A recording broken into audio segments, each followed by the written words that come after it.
Belki yaptıklarımız bilinmeyecek, anılmayacak ama biz çoktan varlığımızı ülkemize armağan ettik. Bugün bu demirden tabutta bitse de hikayemiz, biz ölmeyeceğiz. Çiçek olup dağlarda açacağız. Şehit olup yüreklerde yaşayacağız. Bizim için önemli olan vatan ve içinde dalgalanan bayrak.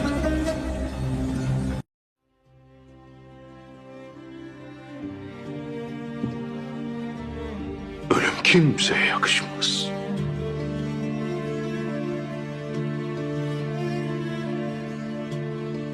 Lakin bazıları vardır ki kendilerine ölümü yakıştırırlar.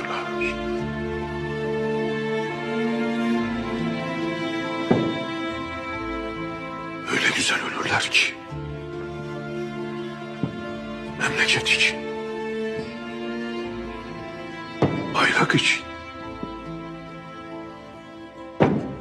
susmayacak ezanlar için ölürler. Senden ötürü can vermeye cümle hazırız.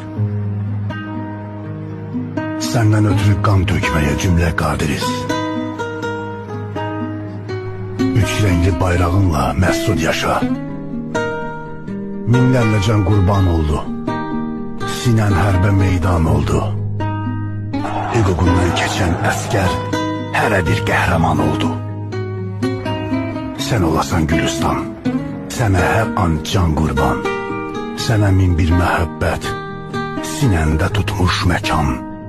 Namusunu hifz etmeye, bayrağını yükseltmeye. Cümle gençler müştaktır. Şanlı vətən, Azərbaycan.